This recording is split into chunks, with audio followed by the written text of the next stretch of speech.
Okay, let's see if we can call things to order. I think we have everybody here we need, so. All right.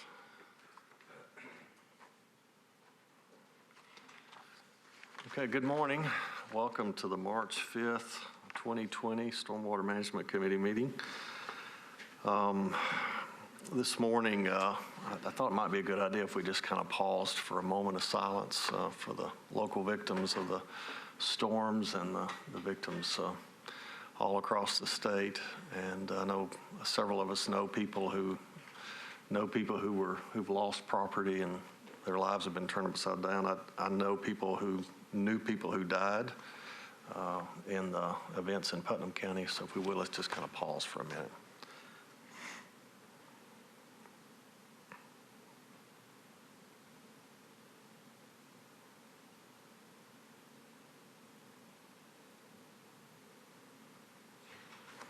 Thank you. Okay, so we've got several items of business today. Our first item of business is the approval of the December 5th meeting minutes and decision letters.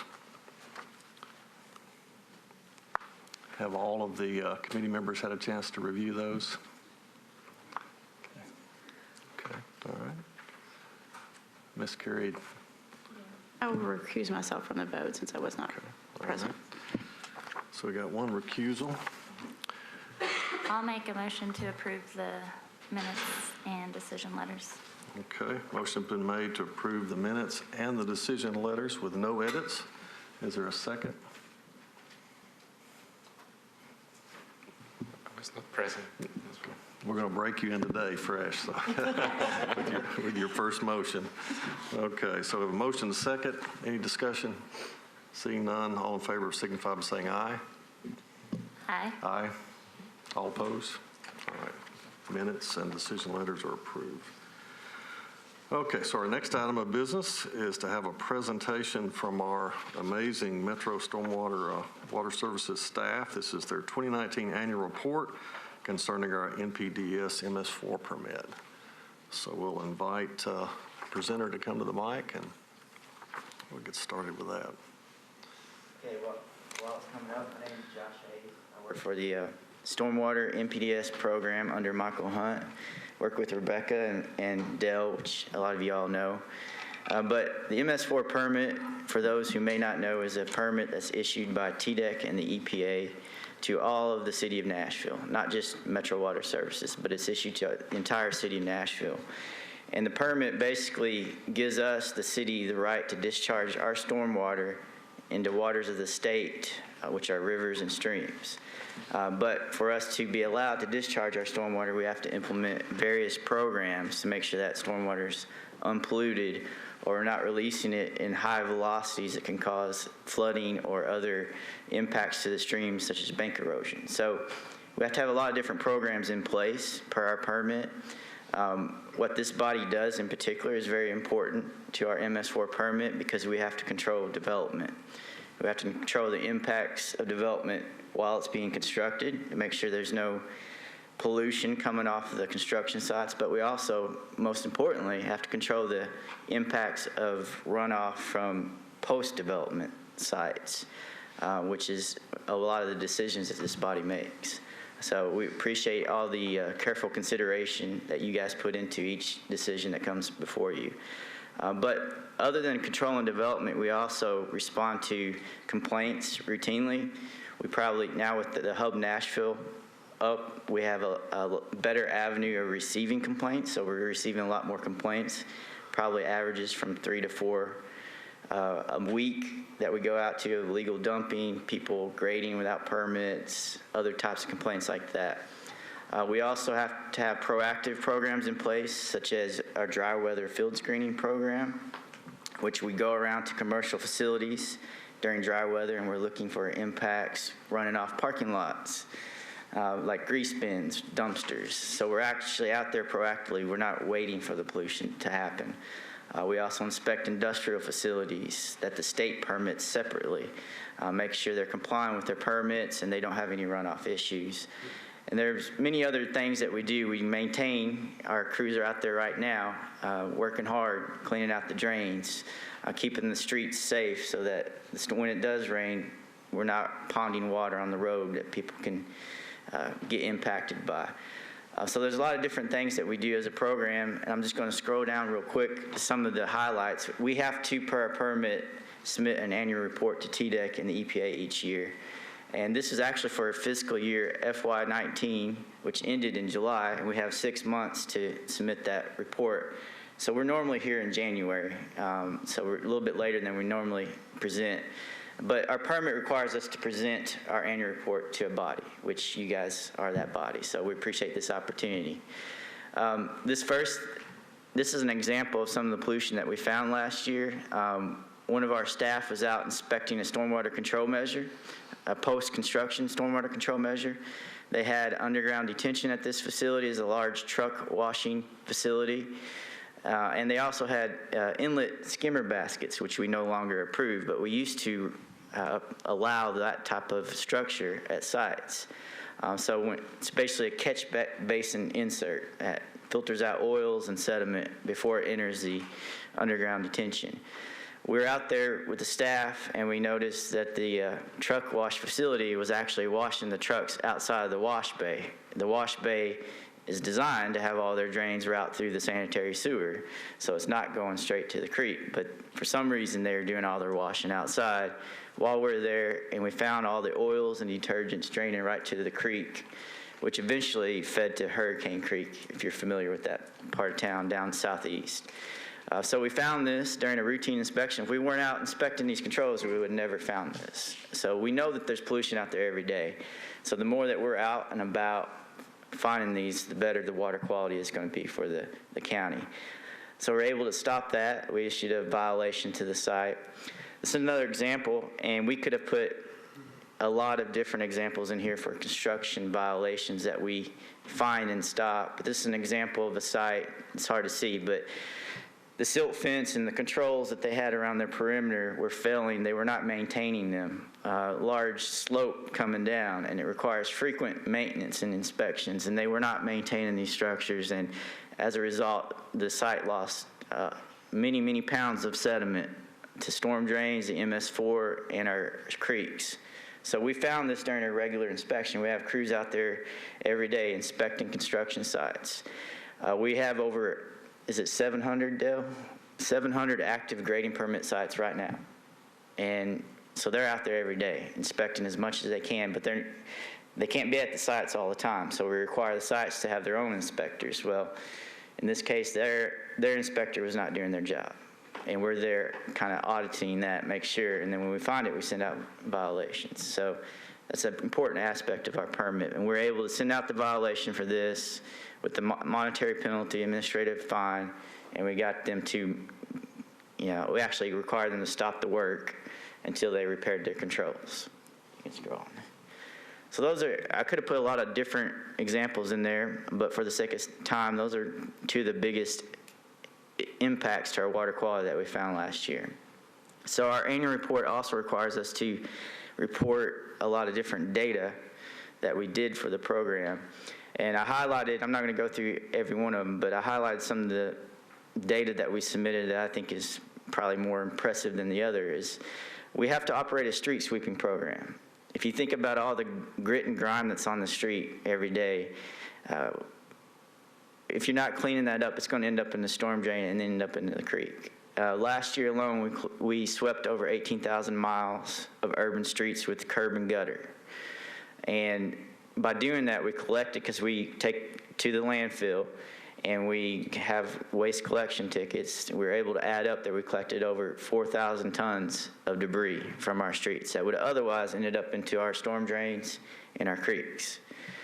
So that's a very impressive aspect of our program.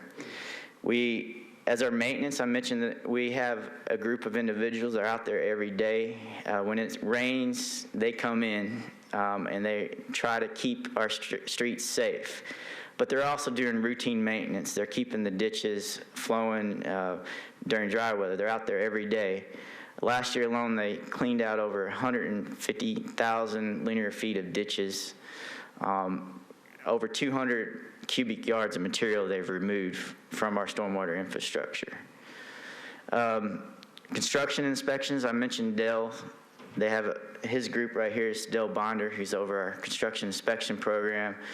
They have over 700 active permits. Last year, they issued 327 of them. So it kind of, they keep issuing them. Some of them come off, get signed off, but on average, they have over 700. Last year alone, they did almost 8,000 inspections of these sites, construction-related inspections. And then Kimberly Hayes, who y'all are also familiar with, operates the single-family stormwater program. Sites that aren't big enough to qualify for full-blown grading permits. They did over 3,000 inspections last year of these sites. And we get a lot of complaints about single-family home construction that we have to respond to. Last year alone, in my group, we respond to the illicit discharge complaints, people dumping oil, paint, you name it. We did over 124 investigations of illicit discharges. Also within my group, we're responsible for inspecting stormwater control measures like detention ponds, bioretention basins, all these post-construction stormwater control measures. Last year, we inspected over 1,000 properties, and many of these properties have numerous structures. It totaled over 3,000 individual structures that we inspected. And of those 1,000 properties that we inspected, we sent out over 440 letters to these sites, and sometimes notices of noncompliance, depending on how severe the issue was. But we sent out letters when more than just minor maintenance is needed. When they need to do some major maintenance activities. Because if these structures aren't maintained, they're just overflowing and they're not working. So it's very important to us. And then our enforcement side of things, I mentioned how some of the violations that we sent out over 73 violations last year for construction site related activities.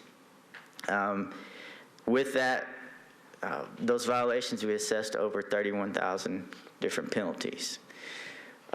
We also have a vigorous stormwater sampling program. We're out there assessing the quality of the streams within our watersheds.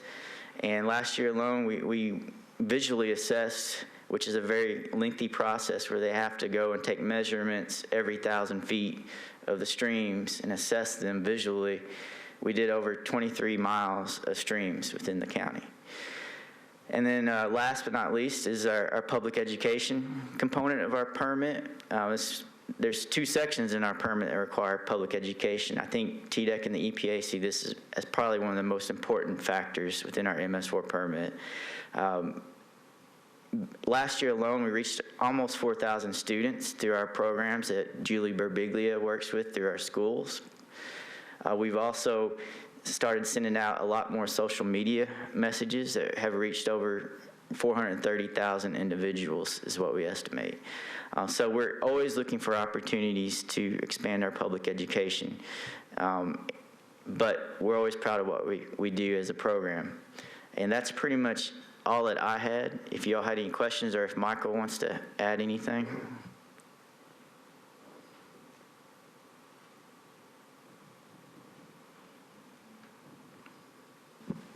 There you go. I'm a little sleepy, so you have to bear with me. I guess I wanted to mention a couple of specific things and then some general things.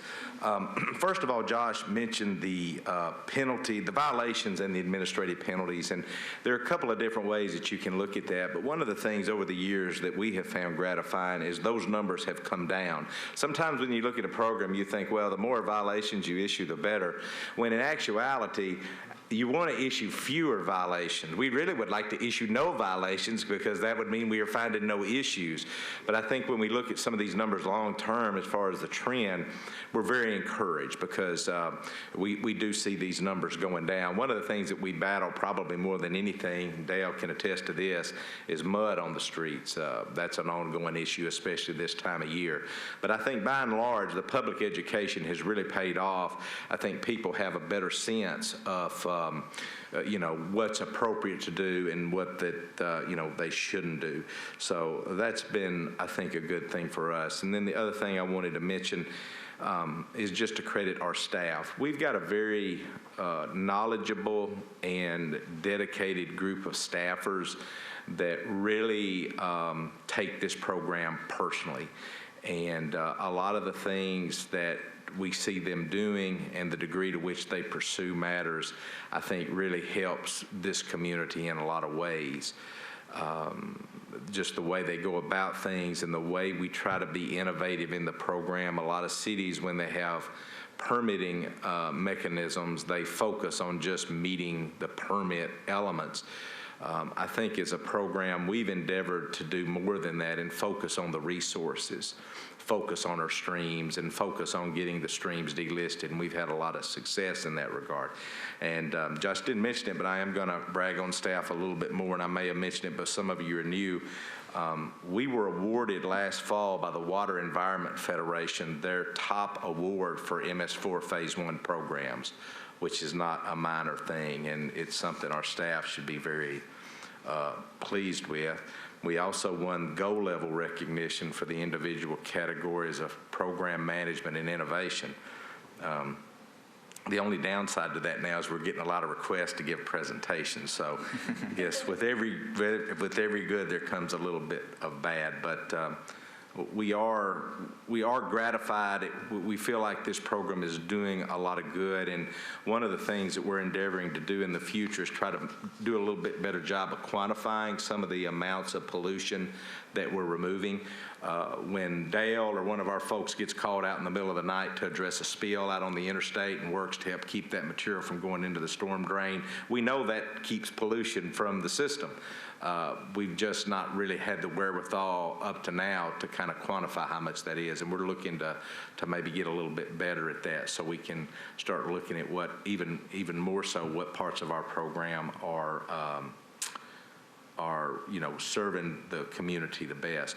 The permit right now, our permit is on administrative extension. It'll continue as is until such time as TDEC reissues it. We know they're thinking about that and working on that, and that'll happen in the future. But for the foreseeable future, we'll just keep on doing what we are doing. And so thanks. Thank you.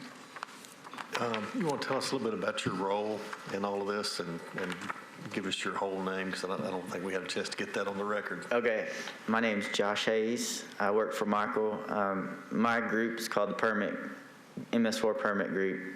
We're responsible for submitting our annual report, making sure we're compliant with the MS4 permit, but also within our group, we do all the illicit discharge investigations.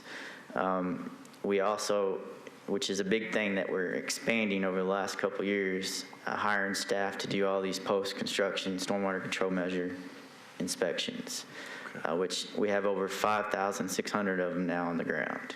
Great. And it grows by about 40 to 50 every month of structures after these projects get signed off. So that's where a lot of our resources are going, making sure they're getting maintained. So these folks are a big part of our economic boom in Davidson County because they help keep environmentally friendly development moving forward and also keep our resource healthy so we have cheaper water to treat, to drink. It costs us a lot more to treat that water when it's dirty, and it creates all kinds of extra challenges. And it also affects property values when dirty water is flowing past. A lot of our properties got a lot of kids out there enjoying our creeks. I want to, I guess, also mention a couple of people. You mentioned the stream monitoring team and how many miles they assessed, like 23 miles, I think you said. Veronica Logue and Stephanie Petty met with my undergrad water management class last fall and just gave an incredibly professional representation of the process, the very careful scientific process that Metro staff go through, and the hard work of just loading up a truck and driving out to a spot, parking in a safe place, walking through the woods, down the hill into the creek, collecting the samples, hauling that all back to the truck, hauling all that back to the lab. It's a lot of work, and they do it very professionally. And then I just did some quick math earlier on your site visits. I think something like, can you scroll up to the top? How many, I You said, yeah, 3,089 inspections of 7,962 large construction site-related inspections. Does that mean on-site? Yes. Okay. So just some quick math. If you take 2,080 hours of work hours and divide that by 8 hours a day, and then remove holidays and weekends, or holidays, you get about 250 work days a year. So that's about 32 visits a day that they have to accomplish on average. So it's a lot. So just kind of put that in perspective. Yep. So we really appreciate the presentation and the fine job the staff is doing. Thank you. All right. Any of the members have any questions? No, thank you very much for all you do. Thank you. All right. Thank you. Thank you, Josh. Okay. If there's nothing else in that regard, we're ready to get to the main business. So this is primarily why we're simple here. Penny, would you mind reading the opening statement? And then we'll have staff introduce the first case. If the presenters associated with the first case will come on up and be seated. When you get ready to speak, we'll just ask you to push the little button that lights up your mic like this to let you know that it's on. I think Mr. Gangware knows the routine. So, Ms. Penny, thank you. Our opening statement to the applicant. If you're not satisfied with the decision made by the Stormwater Management Committee, you may appeal the decision by filing for a writ of certiorari with the Davidson County Chancery or Circuit Court. Your appeal must be filed within 60 days of the date of the committee's decision. You are advised to seek the independent advice of legal counsel to ensure that your appeal is filed in a timely manner and that all procedural requirements have been satisfied. Case number 1 on the agenda is case number 2020-0001, River North Phase 1 at 520 Cowan Street. APNs are 08206A00200C0 and 082100050. Inspectors Denise Johns, Council District 5, Sean Parker. Case was previously deferred on February 6, 2020. Applicant's request is to allow the following: uncompensating fill in the floodplain, postpone the compensating cut that is required to offset the fill. The amount of uncompensated fill requested for this variance is 41,322 cubic yards of fill. Appellant is Monroe Infrastructure, LLC, represented by Civil Site Design Group, PLLC, Kevin Gangaware. Comments. Stormwater staff requests that the applicant provide floodplain storage compensation in accordance with Stormwater Management Manual, Volume 1, Chapter 5.5.6, Paragraph 1, that states, all dredged or cut materials shall be removed from the site before fill materials can be delivered, unless all fill material is generated on site. Codes had no comment provided. Planning approved. Greenways, parks defers to the decision of the Stormwater Management Committee. Thank you. Mr. Gangware, I know you've got some requests associated with the presentation. We normally provide about 10 minutes for each applicant to present.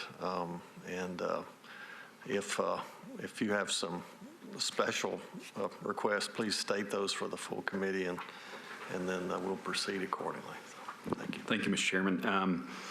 Actually, the request that you're speaking of is related to the River North project in general. And I think what we're wanting to do on that was similar to what you and some of the members of this committee have seen on the zoo, where we would come and ask for a variance on something at the zoo, and then we'd come back 3 months later and would ask for it again. And then because there's a stream that runs through the zoo, and so at one point we kind of said, let us give you an overview of everything that we think we're going to do at the zoo so that you can kind of see. We don't want to come back to you over where you are like, will you just tell us once what all you want to do? So we wanted to do that on the River North project. We have 4,000 feet of riverbank, so we're going to be coming back to this committee over and over again as time goes on. So we wanted to just let you know in advance what we were planning. so that you at least had an overview of it. Not that we're asking for any approvals, not that we're asking for you to consider anything that we're asking for today related to those futures. We just wanted to just give you some information on that. Actually, if it's okay with you, I'd like to do that in the next application instead of this one. Okay. Yeah, why don't we start with this first case? Okay. And then we may have some further discussion about Sure. that request Okay. then. Thank you. So this case is, that we're requesting it's River North, Phase 1. It's about 38 acres of the overall River North, which is over 100 acres. And the history on this development is this is on the east bank of the Cumberland River. Historically, Nashville has strived to engage the east side of the river into development. And so this is a way that both the city and our client, who owns this 100 acres and has for the past 20 years, he has worked with the city and the past two mayors prior to Mayor Cooper to try to find a way to create some development on the East Bank. And so they've come up with a plan to do that, which includes infrastructure development that the city's participating in the cost of to spur private development on the land. And so what you're looking at is Phase 1, which is infrastructure of roads, water, sewer, drainage, to create that property so that development can be spurred. And in fact, there are 3 buildings currently that are under design and in for permitting as we speak for the first 3 buildings of this Phase 1. So, and those are all buildings up close to the river, which will be part of the next application that you'll hear. So, so in this project, all of River North Phase 1 is in the floodplain. It's below the flood elevation. 414.6 is the 100-year flood elevation. The average ground of River North Phase 1 is around 412. So there's about 2.5 feet of volume storage that occurs. So we will be building these roads, we'll be building them up out of the floodplain so that they will be above the flood elevation once they're constructed. We'll need to bring fill material in to do that because there's really no opportunities for cut in order to build the roads. They're all going to be filled. However, this entire development has been planned for compensating cut in the floodplain, compensating storage. So when we build these roads and all these developments, all these lots get filled to build buildings, all of these developments are required by sale of the property from the owner to the buyer to provide 7,300 cubic yards of floodplain storage per acre of land that they purchase. And that number is based on if we fill all of River North, how much storage volume are we going to consume? And it comes out to 7,300 cubic yards per acre. And so that storage volume will be provided, each development will provide a underground, under building parking garage. First, it was just going to be a void. All these buildings are going to be built on piers, by the way, because the material out there won't support any kind of building construction of any magnitude. So all of these buildings will be supported on piers down to bedrock. That's a foregone conclusion for this entire project. So we were planning to basically create a void under the buildings that's adequate for flood water to discharge into there during flood events. And then one developer said, well, can we pave it and can we park on it? And we said, sure. We're not going to count the parking as part of your required parking because it could flood from time to time. But yes, you could pave it and you could park on it if you wanted to. These are mostly office buildings and residential condominiums and apartments. So, being able to get those cars out of there in a timely manner is relatively easy. So that's been the plan. We've gone over that with Metro for the past 2 years, and that's what's in front of them for review right now. and we have every reason to believe that they'll be approving that concept. So all of that to say, when this property is completely developed by every building, we will not have requested or received any variance for non-compensated fill in the floodplain. We will have created all the storage that's required, plus probably more, not probably, more than we've taken up with fill. We will have created more storage volume. So, however, in order for that to happen, each parcel needs to get developed, and currently there's going to be 3 that are in permit for review. So there's several parcels still to go. So what we're asking for in this is to allow us to temporarily not have compensating cut in the floodplain to kick that can down the road, so to speak. So the entire fill for all the infrastructure roads is 41,000 cubic yards. The first 3 developments that are in permitting right now will provide an additional 11,000 yards in addition to what they are going to fill for their property. They'll provide an additional 11,000. That's their share of what they need to provide for the roads. And so that takes our 41,000 down to 30,000 cubic yards that we're requesting to be temporarily allowed to be filled and have the compensating cut created at a later date. Now, to staff's concern that, well, what if development doesn't happen? So our client has committed that he would put a sunset clause on this request that within 7 years, because he has the land, there is a plan to cut material out of his property and either stockpile it or haul it off to create that. So we have a plan, and it's in Logan's hands now as part of the original plan to cut that material out and stockpile it and to provide the compensating cut. So we can do that.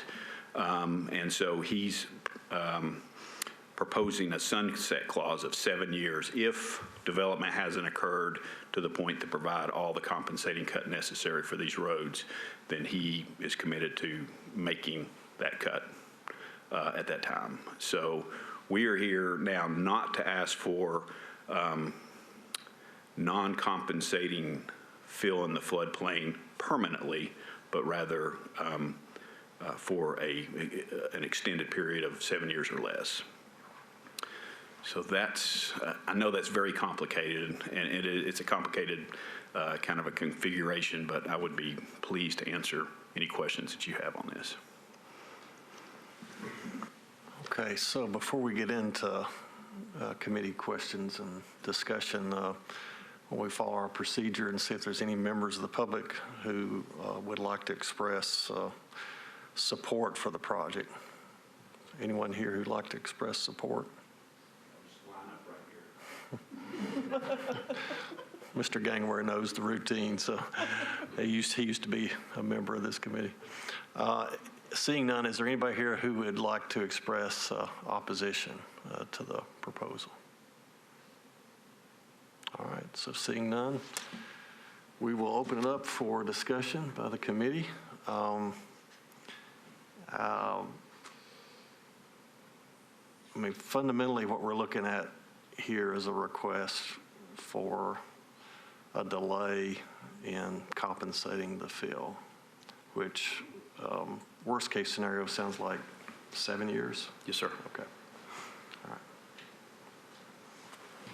Can you walk through again? So you said, I'm trying to figure out kind of the phasing and then the potential duration. So you said 3 buildings? Currently, there are 3 buildings. And how many total are there going to be? Well, there's 38 acres, and so we don't know. The 3 buildings that we're talking about show up on that screen where they're pointing the cursor currently, so it's that area. One is an existing building that they're just going to reuse. We're going to bring it into compliance. The other 2 are brand-new buildings. That's where they're providing all of the compensating cut for their share of it. Mm-hmm. So the rest of the property is available now. Is that 16 buildings or 3 buildings. And we don't know, the market will bear that. So Per acre. we're not sure, but it's the 7,300 cubic yards is our calculation per acre, and that's in his sales agreement to the people who purchased the land. And then the sunset is 7 years, but do you have any idea of like interest of, maybe it's the next few years, it's a hot market, or you don't know? We don't. I mean, you're aware of what's going on in Nashville. Right. This River North is 100 acres. It increases the size of the central business district by nearly 25%. So this is, again, been worked with the mayor's offices.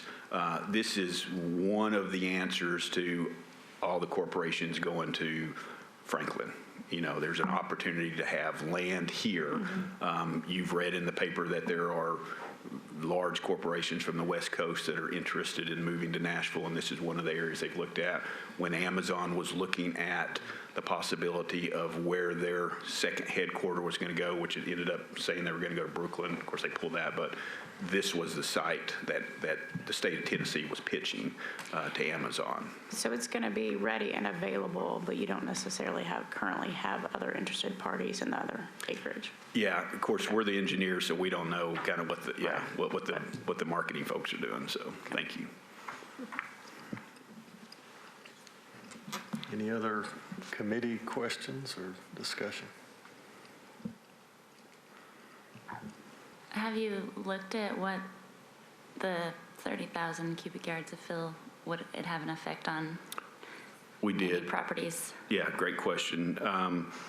So we actually started this process, Anna, with we've done we've taken FEMA's HECRAS and basically filled the entire River North property up out of the floodplain with no compensating cut. And we were raising the flood elevation less than an inch. And matter of fact, it was nearly immeasurable, but less than an inch if we filled all of River North and did no compensating cut whatsoever. So, and that's the full 100 acres. So, and actually we were able to show no rise, but then when we met with the Corps folks, they kind of educated us on some of the model.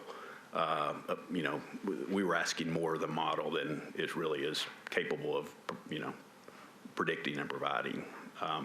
And some of the Corps guys helped us understand that more clearly.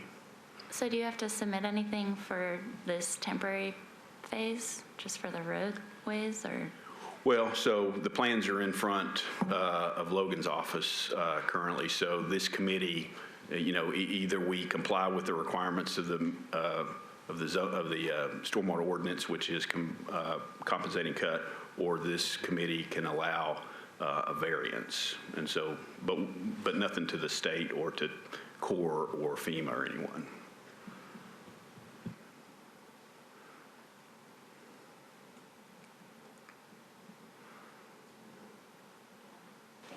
Okay.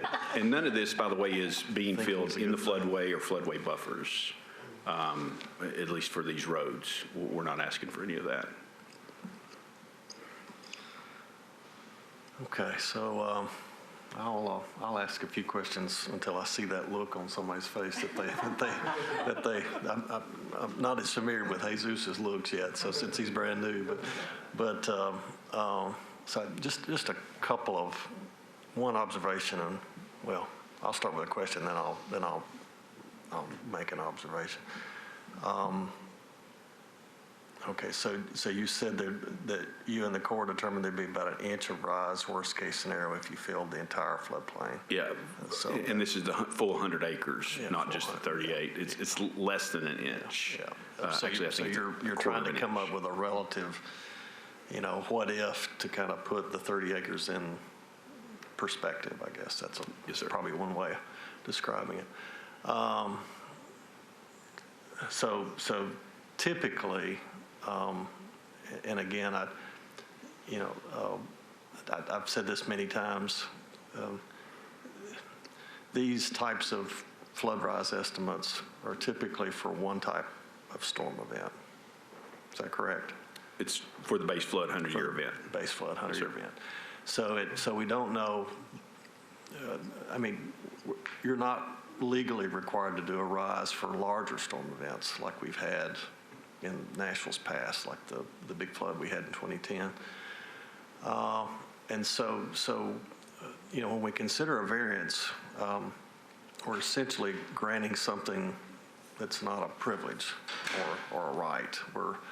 We're weighing the legal responsibilities and the legal considerations that by law we have to consider. And then we also have some broader variables to consider as well that are articulated pretty thoroughly in our regulations and guidelines. So we do have bigger floods to be concerned about, storage that we're losing, even under the best case scenario of compensating the fill. So that's I guess that was partly a question and observation. That was not the observation that I intended, but here's the observation I intended. I've been on this board a long time, and I know from your past presentations, there's been a typical process that we've gone through where we've done, for an investment of this magnitude, it behooves the applicant to come in really early and start engaging with staff, but typically to engage the committee with a preliminary type concept. And this seems to be a little bit of a different type of staging, probably, but for many of the reasons that you stated earlier, you've been interacting with different mayors. It's a big economic opportunity, increases the central business district by 25%, according to your figures. I guess I'm just a little concerned about the staging of this and the position it puts your applicant in to get the right kind of signals from the regulatory bodies, the Corps, the state, others whom you said you have not approached yet, so that you don't get too much sunk cost into the proposal before somebody puts the brakes on it. So that's just an observation. Yeah. So can you respond to why absolutely. you're all going about it this way? Well, so first of all, there is no permitting necessary or required by the state or the Corps or FEMA for what we're asking for. Okay. The Corps of Engineers allows filling in the floodplain. That's not a requirement of theirs. That's a local requirement. They don't allow filling in the floodway, but they allow filling in the floodplain. So it's a local requirement that we're addressing. Second of all, we've always anticipated, as we said, we've always anticipated providing the cut. That's not something that we're coming and asking for. This is because this is a temporary measure. That's why we're coming now. And it doesn't put our client into, we're not redesigning anything, we're not changing anything, we're basically not going to spend, several hundred thousands of dollars to $1 million of the city's money that is intended to build this infrastructure to haul this material away or to excavate it, to stockpile it, when somebody else is going to do that when they develop the buildings. So if we get denied here, nothing changes on the plans that he has in front of him to review and approve. It only changes if you allow this to occur, that the city won't spend this additional money out of the city's funds to build something that we can get a developer to do and intend to get a developer to do. So. Okay. All right. So I'm looking at committee members. So I'm inclined to ask staff to weigh in now. I don't know what their thoughts are. One of your thoughts were that the fill should be compensated. All right. Can you elaborate on that some more, and as well as any other concerns you have? Yeah, I think that we just don't want this to go too far and the compensating cut not be provided. So that's why we intended for the cut to be done first and then the fill brought in after. And I was in some of those meetings with the Corps, and the things I remember are that, and what you brought up is that, at the 100-year, there may not be a significant rise, but at the 500-year event, there was a more significant rise than that. So I don't know the exact amount, though.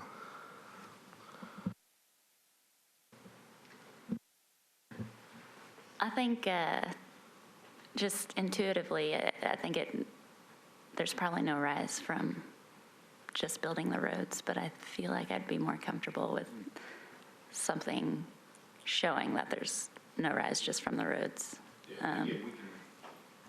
And we are able to provide that. I mean, again, our model says no rise. Yeah. We also take into account some things that the Corps did not in their model, which is there's some huge buildings on this property that have foundations that are basically consuming storage volume that we're going to remove. The Corps didn't count those in their model. We do. So ours is a corrected model.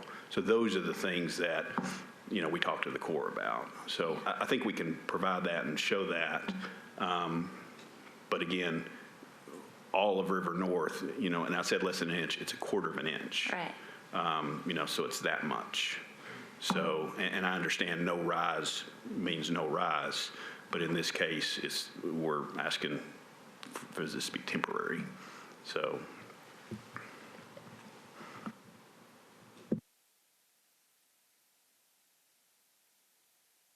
Mr. Chairman, can I ask Yes. a clarification question? You sure can. Information's always good. The fill, the uncompensated fill, that's not just moving fill around or fill material around on the site into the floodplain. You'll be bringing fill onto the site from other locations. Is that correct? Yes, sir. The material that's out there, first of all, we would need to cut material in the standard. We would dig a hole and take that material and put it in areas where roads are going to be to build the roads. In this case, we can and are required to dig the hole, but we don't get to use that material because it's not suitable to build roads. So we're going to bring rock or earth in to build the roads. We'll have to dig those holes and then take that material either off-site or, again, store it on the property but in a consolidated mound so that we can still create the holes for the floodplain storage required. And that becomes the tricky part with the regulation because they really, the regulations require that be done ahead of time unless the field is being generated on site from an area outside the floodplain back into the floodplain. Recognize that look? So, just for clarification here, so when you do the simulations in this particular case, you mimic the conditions that you will have while having the roads and, not the current conditions, but having the roads, the new infrastructure, and essentially predicted what the rise will be. Is that correct? Yeah, but we actually went further than that, more conservative than that. Not only did we show the roads to be filled, we showed the entire property. So assuming, because at some day, buildings are going to be built up close to the road, they're all going to be above the flood elevation as required. And so we assumed roads, buildings for 38 acres of phase 1 and 68 acres of phase 2 and 3, all to be filled with no compensating cut. And that rise was less than an inch. And actually, when I say less than an inch, it was a quarter of an inch. And that's with the 100-year flood That's correct. event. Yes, sir. So I'm curious, right, because there is also what if you get something larger than the 100-year event during that period under the circumstance that you don't have the storage available? Will that? I know you're not required by law to provide that, right?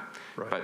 But if you are not, that difference in storage during that period of time, does it cause a significantly different response? Or I mean, do you explore that? I have not. Well, my team may have. I don't have that in my memory bank, but I'll find out if the 500-year, for instance, which is probably the next and only other storm that's identified, frequency, we could look at that and see, does that change it? And if it does, by what percentage? Is it exponentially up or is it exponentially less than the 100-year comparison is? And I don't know the answer to that, but I can find that out and share that with either this committee or the staff. Thanks. Okay, so do you want to say something?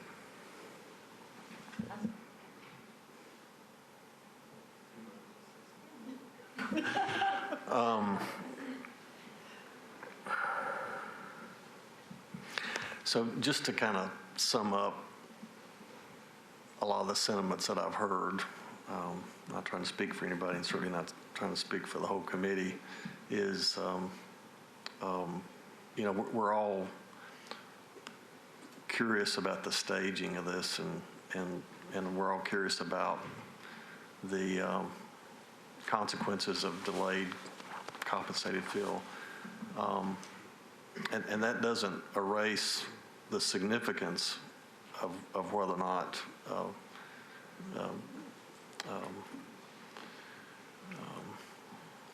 this is the type of variance that by policy we want to endorse necessarily. That's always determined by the majority vote of the committee. I guess at this stage, I'm uncomfortable today with going forward with it. I've heard one committee member say they'd appreciate more information. I heard one committee member ask about some of the what-if scenarios. And then, I'm a little bit concerned about, the magnitude of this in the context of the Nashville flood in 2010, being as close as it is to downtown. The fundamental fact of a compensated 100-year storm event doesn't compensate for pushing water off on other people across the river and downstream who are going to experience greater flooding because of this development, even though it's not explicitly required to be compensated for. It is the result of our decision, and that's a public policy concern that we grapple with a lot here. And since the 2010 flood, we've taken a fairly conservative approach in the traditional sense of that Webster's definition word of being cautious about making flooding worse for people who are already experience flooding and probably don't want to experience a worse level of flooding. And then you add to that weather events that are getting increasingly more intense and increasingly more frequent. And some people have a harder time recovering. The tornado we experienced recently, we used to get those, every 30 or 40 years, and now we're getting them every 20 years in downtown. So it's a lot to factor in, and we have that public responsibility to make a good judgment. So with that, I'll open it up for motions and other discussion. I'll make a motion to approve it with the condition that you show no rise with the construction of the roads. Okay. So we have a properly stated motion. Do we have a second?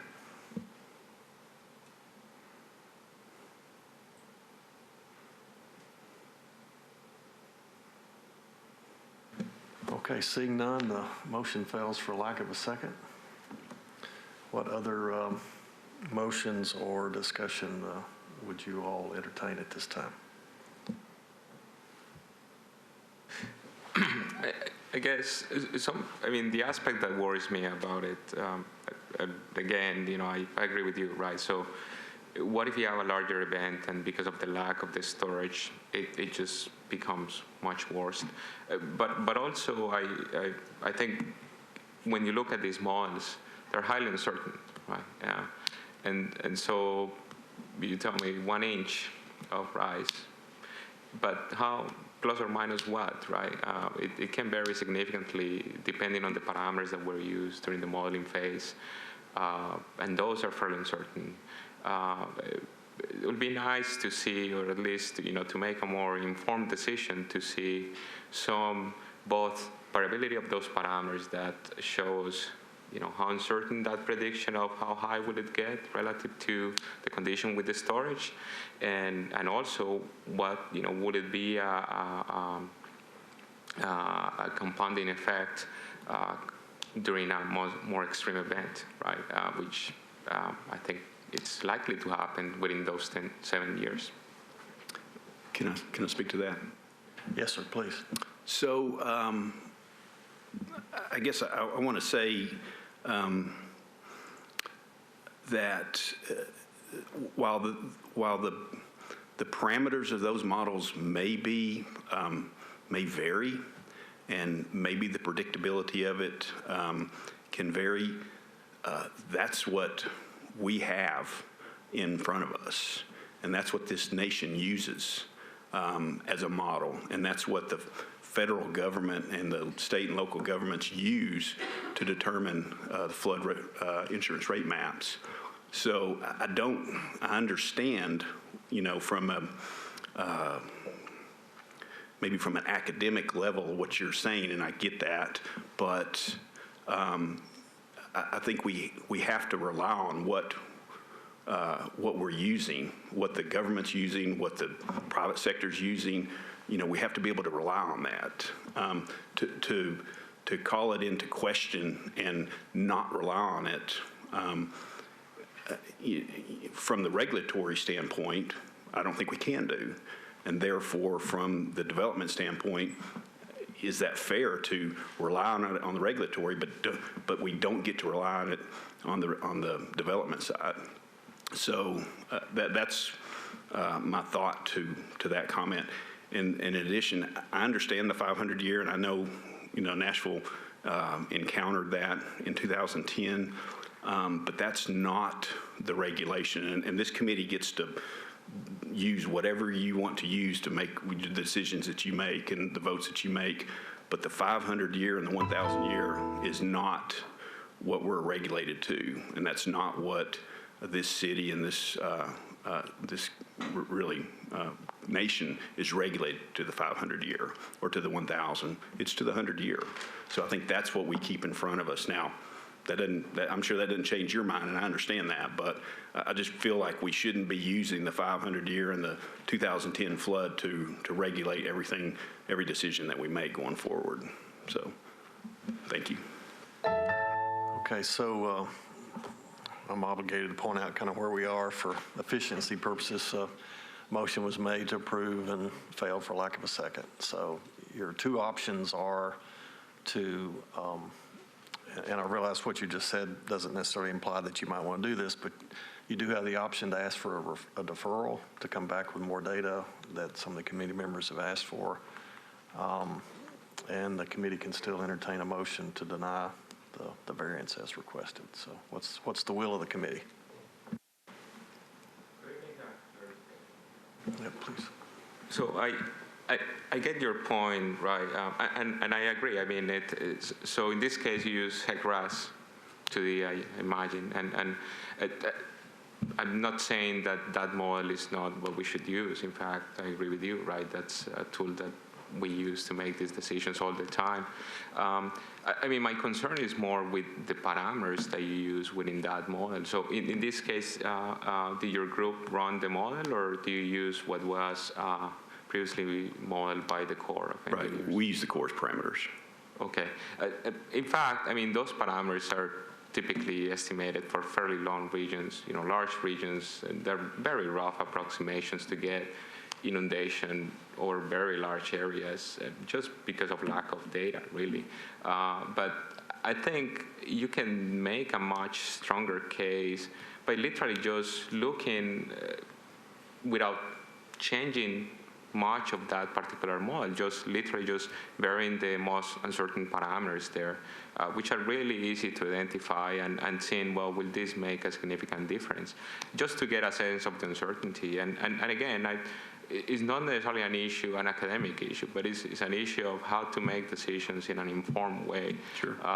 Because we know this is highly uncertain. So just trusting a single model that is deterministic in this case, just one simulation is just, I think.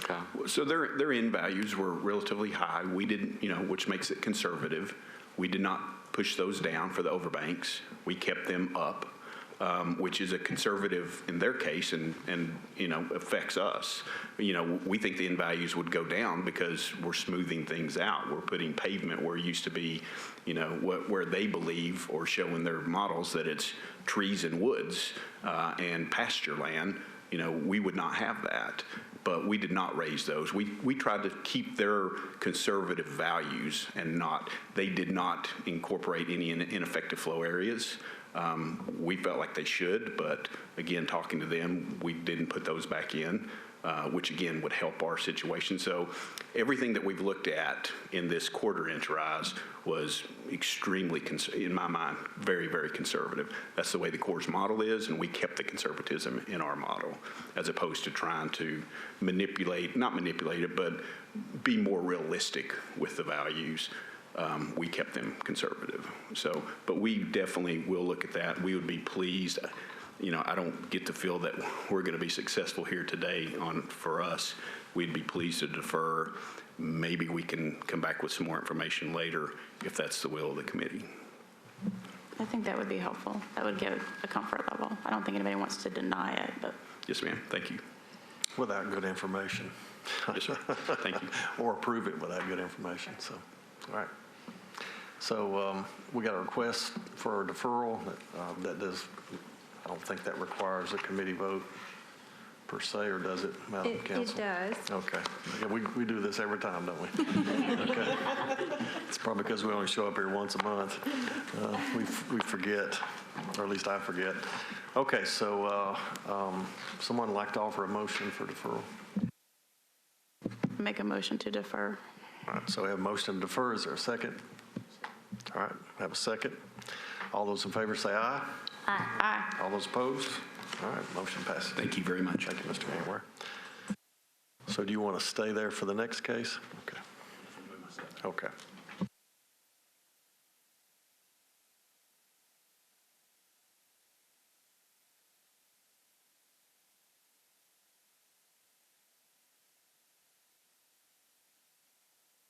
So we'll begin again with staff reading a summary of the case, and just kind of checking here. I think you, sir, were here when the opening statement was read earlier about your legal rights. Okay. Okay, good. And so with that, staff, thank you. Case number 2 on the agenda is case number 2020-0002, Landings at River North, 0 Cowan Street. APN is 082100A00100C0. Inspector is Denise Johns. Council District 5, Sean Parker. Case was previously deferred on February 6, 2020. Applicant's request is to allow the following, and this is incorrect on that. The applicant's request is disturbance of the Zone 1 floodway buffer to allow for hardscape, stormwater infrastructure, stormwater GIPs, existing buildings to remain and grading. Disturbance of the Zone 2 floodway buffer to allow for hardscape, stormwater infrastructure, stormwater GIPs, and existing building to remain. Continuous mowing and maintenance of the floodway buffer and modified buffer signage. Appellant is NRN Parcel A Owner LLC, represented by Jeremy Westmoreland of Civil Site Design Group PLLC. Comments: stormwater staff feels mitigation should be provided. Stormwater staff requests that a second application or owner's signature be required for the grading on parcel 082-100A00500C0. Codes had no comment provided. Planning approves, and Greenways Parks defers to the decision of the Stormwater Management Committee. Okay, Mr. Gegenwart, let me make some kind of guiding comments. You referenced the zoo I was there that day when, and since that time, we've revised and updated our committee procedures. We're on TV now. We're very mindful of how future applicants will expect to be treated based upon how prior applicants have been treated. So if you could, I do think it's appropriate, as I said earlier, to kind of give us a preliminary understanding of what's going on. It would have been better if that could have been a separate item and been more thoroughly public noticed. It's not required that it be public notice since it's part of this process here today, as I understand the regulations and guidelines. But if you'll limit your overview to as short a time as possible, and then if you could get it all in 10 minutes, that'd be wonderful. If you could keep it to the whole thing to 15 minutes, that would be excellent. So, thank you. We'll keep it to 2 minutes, 2 or 3 minutes. So, Excellent. Our expectations had run amok, I'm afraid, so. This is truly information sharing, and it's specifically for your benefit, so that you know what's going on in the future. We're not asking, this is not an application, we're not asking for any approval for anything, and I want to be clear on this one point. We are not asking for you guys, based on what I'm getting ready to show you, to use to make your decisions on what we're getting ready to present after this. So they are not tied together in any way. We don't want you to think that they are. We're planning some pretty great things along the riverbank, but we don't want that in any way to twist your decision or opinion of the request that we're going to put in front of you. So with that, do we have a park plan, Rebecca? An overall of the park area? Yeah. We'll start. Yeah. Look, is there? Keep going. Well, yeah. So let's go back one just for a second. Okay. So I'm looking on the screen, and I hate if this is going to kill your head, but so the phase 1 area that we're looking at is this area. And this is an existing building that is going to remain. And we are going to use that, and that's going to be featured in the application that we're getting ready to speak to you for. But this whole entire area is an industrial area. It's covered with pavement and gravel and forklifts and cofferdams that unload from barges. And so all of that has been going on in this area since the 60s. And this is part of the River North project that we intend to redevelop. So you can see in this area, this dark red line is the floodway, and then you got the Zone 1 and the Zone 2 buffer. But the top of the bank is all the way back out here with this dark kind of black line here. That's the top of the bank. So everything from here all the way to the floodway buffer Zone 1 line is going to be dedicated, with the exception of this building, is going to be dedicated to the city. The green area that's outlined here will be dedicated to Metro Parks and will be the beginning of a Greenway Park project, which is under design right now, and we're working with the Metro Parks and Metro Planning to work on this. But basically, it's going to be a portion of the Greenway that's intended to connect Shelby Bottoms all the way to Germantown. In addition to this area here that, again, we'll come back to you in the future, and hopefully in this section there's, maybe if you could scroll through, Rebecca, and see if there's a park plan. Okay, so here's the park plan. So when we're done, we're talking to you today about this building. These are the other 2 buildings. So these 3 buildings are what are under review and for permitting. The same people who own this own these 2 parcels and intend to develop those as well. So, but all the area that you see in the green here, this is the concept plan of the park. And so we will come back to you in the future because we will need your permission to depave this area and to then turn around. We don't need, we're allowed, by code to put a greenway in the buffer, in the floodway area, but we need your permission to depave this area. So we'll be back in front of you for various options. There also is planned a pedestrian bridge that comes across the river from Germantown, where the new Hoff building is. It's currently under design and redevelopment. So it'll be a pedestrian bridge that comes and lands over here. Again, concept design has been done by a bridge engineer out of New York City, but we won't go too much further with that until funding happens. But the plan is again, to connect the west greenway area to the east bank and make this one large greenway and park area. So I just want you guys to see that this is all in the floodway and the floodway buffer. And when I say park, it's turned into, from the concepts, it is a greenway with probably relatively natural plantings, and it's not going to be climbing walls and exercise equipment and things that you may have in Cumberland Park or some other areas. This is basically a linear greenway park, is at least the concept. Of course, as they get further on with that, they'll be back in front of you with permission to do some things in the floodway and floodway buffer. So that, and by the way, this is phase one, so this is about 1,000 feet. We've got another 3,000 feet to go with this as we go up. And I didn't mention this, but I needed to. In addition to what we're doing to the park, we're having a slope stability analysis performed right now to determine, are the existing slopes stable or not? And if they're not, how do we make them stable? So we're working through that. That will be part of the park project when we come back, whenever that's ready. So that's, in a nutshell, kind of what the plan is. Now we would like to go ahead and talk to you about this next application. Excellent. Thank you, sir. Appreciate it. Very well presented. Good morning. My name's Jeremy Westmoreland with CSDG, and I'm here to represent what we're referring to as the Landings Phase 1. As Kevin mentioned, the same developer owns 2 more parcels that's not in for development right now, but they intend to develop in the future. So these 3 parcels that Kevin has alluded to or mentioned are part of the overall River North development that he's already spoken to this morning.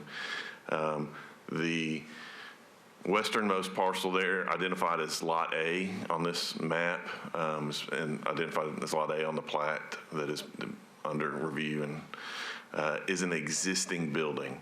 And the intent is to refurbish that existing building and bring it into code compliance. So currently the base flood elevation for this area is 414.6. The finished floor for that building is approximately 413 or 413.5. I don't remember exactly, but we're going to raise that finished floor up to 416. So there's room within there's vertical room within the structure for us to add to that slab and raise that to bring it into compliance. Excuse me. Essentially, any work that we do in or around this building, we need to come before the committee in order to do that work. The building itself is within the flood buffers. So whether we were to tear the building down, whether we were to rip out the existing pavement, regardless of what the plan is, we're required to come before you to ask for your permission to do work here. So the idea that we've come up with, or the intent behind our plans, is to improve this area from what it is currently. It's currently an industrial area, heavily paved, not necessarily well maintained. This is going to be a stark contrast to what is there currently. So the request, or what we're asking for, is to be able to, we're going to raise the slab of that existing building. We're going to keep the existing structure and repurpose that building. We would like to provide some additional pavement along the western side of that building for pedestrian access along the perimeter of the building, right? And we're also proposing part of our stormwater infrastructure, our bioretention basin, one of our bioretention basins, be located within the Zone 2 buffer. None of that would be located within the Zone 1 buffer. If you look through our plans, we're actually proposing to reduce paved area within our parcel, not including the park, just within our parcel, outside of the existing building area by about 2,000 square feet from what is currently hardscape in that area. So we see this as an improvement, but we also see this as a required step to move forward. We have proposed as mitigation for this some educational kiosks to inform. We see this as a great opportunity to inform the public as to what we're doing. This is a standard project. We're going through the LID process. We're not asking for a variance in that regard. So we've got several rooftop elements, urban bioretention, green roofs. We've got 13 different bioretentions on the ground where we've isolated and separated stormwater for treatment purposes, both level 1 and level 2 bioretention. So we see this as a great opportunity to educate the public in terms of how our stormwater affects us every day and how we can to better that for our society. We've also, in going through this process, because it is a redevelopment site, we're required a 60% removal according to LID standards. We are proposing currently a 66% removal, so we're already exceeding and intend to continue to do that, what the existing requirements are. So that's essentially our project. I'm happy to answer any questions you may have as we go through. If I could add a few things to that. Can you turn that off?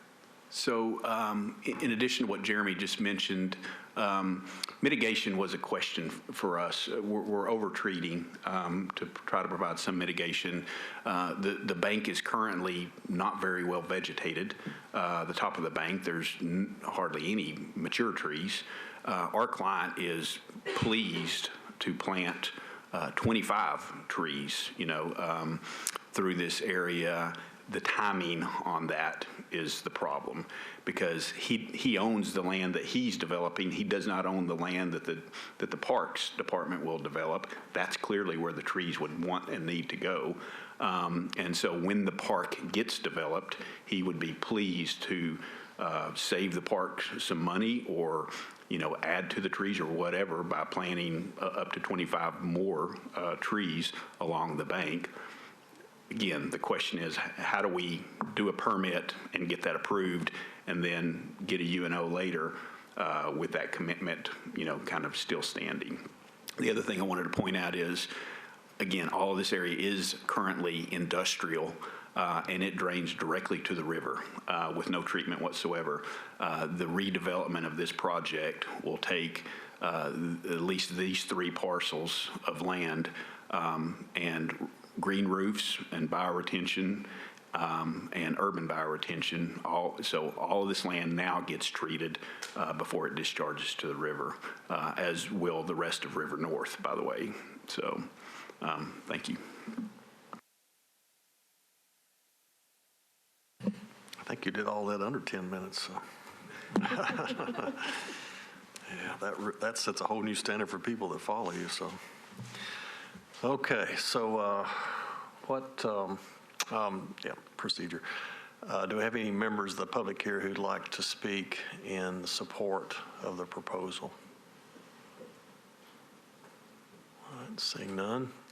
Do we have any members of the public who'd like to speak in opposition to the proposal? All right, seeing none. Okay, open it up to committee comments and questions. I just want to know if we could ask staff about their mitigation concern. We were concerned because they weren't providing mitigation. Did you have a discussion about? We offer the usual plant more trees above TDU and increase your treatment. It appears you guys have now since increased your treatment to 66%, so you can view that 6% as mitigation. We didn't think educational signage really was an improvement to water quality, even though we view public education as important. Thanks. Okay, well, I'll go ahead. What'd you say your required treatment percentage was? 60. 60%. Okay. So just for the record, and since this is part of a larger proposal, can you just remind us for the record how this site relates to the previous variance? As far as geometry proximity, or? Yeah. So this is, in the previous one, Phase 1 River North included this area. This is and was the western edge of the Phase 1 project. So what we call the U Road, Cowan Street's on the right or the east side of the sheet that you're looking at. And then we have Road A, Road C, and Road B that we call the U Road. And then, so that's the infrastructure for the previous that we're talking about. And where it says C sheet C305, that is the area of these three buildings. So just for a little extra clarification, it helps to make things really explicit for the record and for people listening in the audience and on TV. Are there any fills in this area, uncompensated fills in this area? Okay, all right. Just make sure that's clear. As a matter of fact, this property is, not only are they providing the compensating cut that they're required for their development, they're increasing it by 11,000 cubic yards. All right, just making that clear, since we're talking about how everything's connected. All right, just a couple of questions.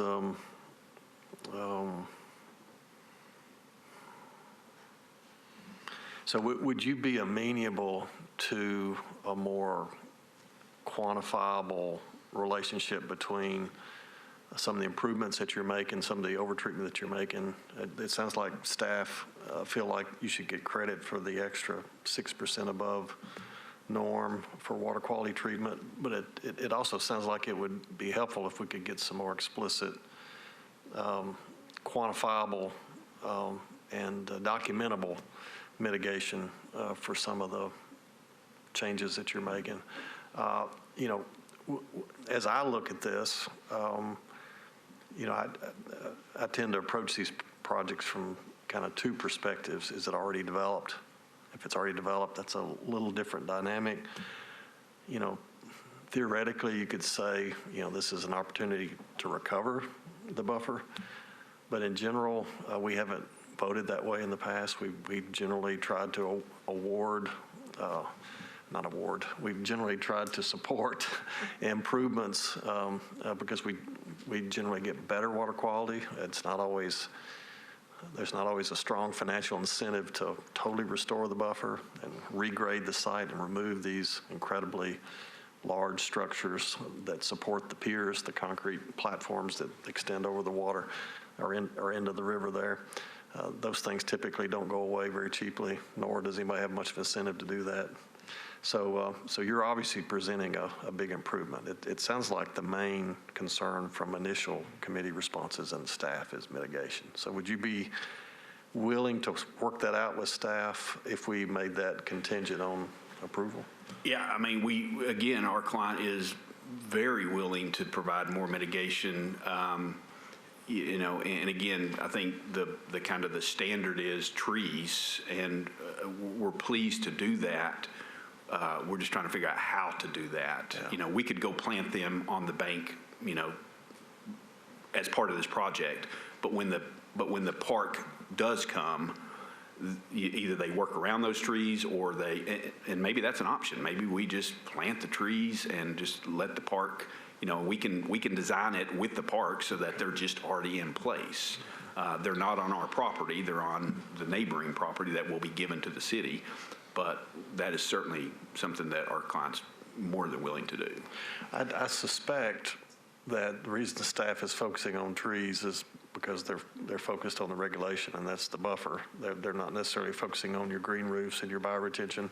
My guess also is that a lot of the bioretention is required by stormwater regulation, so you can't get double credit for that. You got a compliance aspect that kind of removes all that off the table, and the green roofs are certainly not required by ordinance. They're encouraged by stormwater guidelines and practices.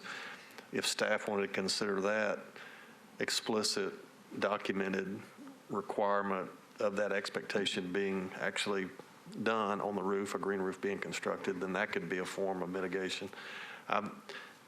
in the past, I've been inclined not to myself nor to encourage the other committee members to prescribe details, because we have professional staff who know this better than we do it day in and day out, since we're half a day a month employees without pay, so volunteers.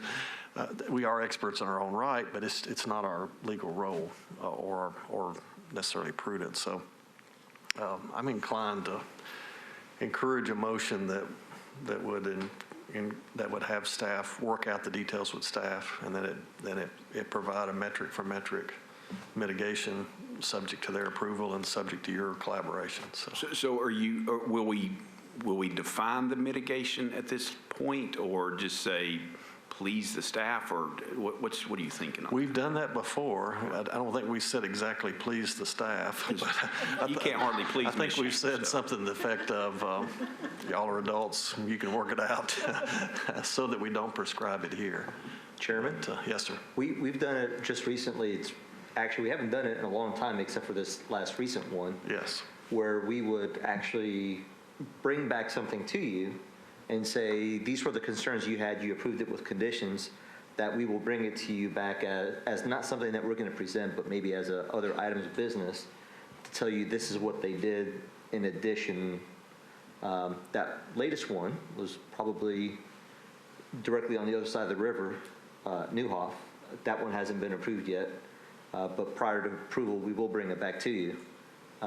So there is mechanisms that we could work with the designer, friends with MPDS, and come back and say, this is how they, as Kevin said, can't please Michigan, but maybe they could please Logan or Rebecca or something. So there's opportunities that we could probably bring something back to you. So the question is, do you trust them, Mr. Gangway? I don't trust Steve, and I want to be on record for that. But yeah, Logan, again, we say 25 trees. If we did trees at every 50-foot center along this, that would be 17 trees. So I feel like we can do something that satisfies Rebecca and Logan, so thank you. How about 30-foot centers? That'd be fine. Excellent. Okay. So, and I will point out the state appeals court recently noted that we do not have specific mitigation requirements, metrics, and we talked about that previously. So this is a collaborative process, and you all are citizens of our community, and I know you've done a lot of good work in that regard and know how to make it happen. So, all right. So I'm just going to say this: I'm leading the committee because I would really rather not. I would prefer not to make a motion as chair. I feel like I need to be a little more neutral in that circumstance, so we have an opportunity. I'll make a motion to approve the variance with the condition that appellant work with staff on an agreed mitigation approach. Any other discussion on the motion? Is there a second? All right, motion been made and properly seconded. Any other discussion? I got a little bit ahead on the parliamentary procedure there. Seeing none, all those in favor say aye. Aye. Aye. All those opposed? Motion unanimously passes. Thank you very much. Thank you. Okay. All right, so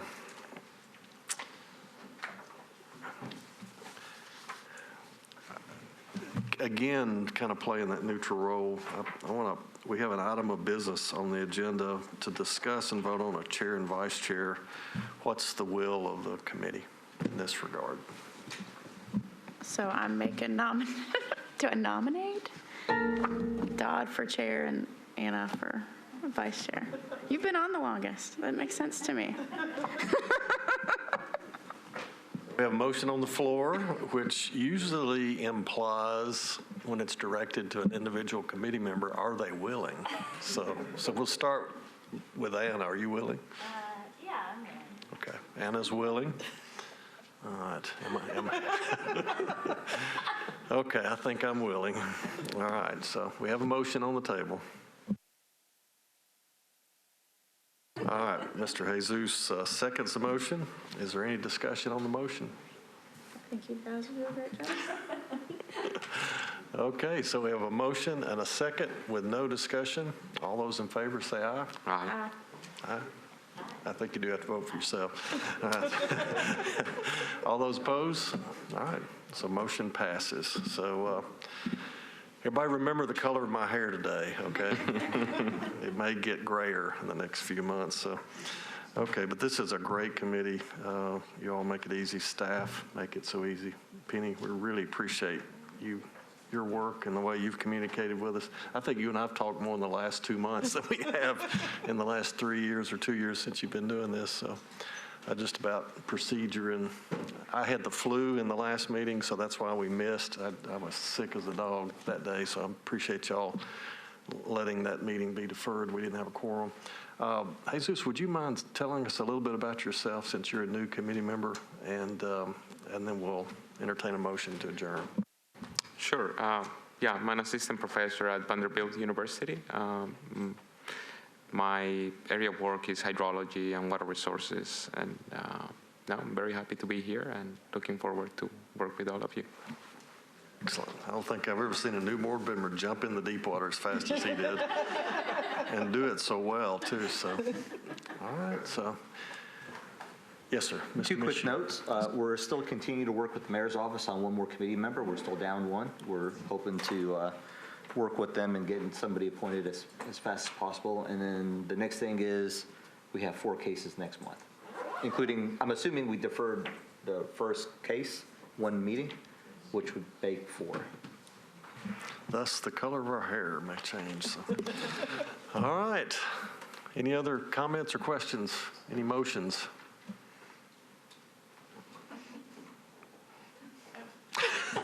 Make a motion to adjourn. All right, motion's been made to adjourn. Is there a second?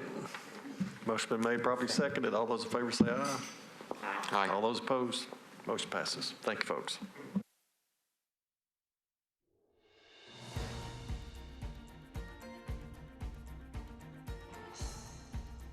This has been a service of the Metro Nashville Network. If you would like to see this presentation again, or for more information about this and other programs, visit nashville.org.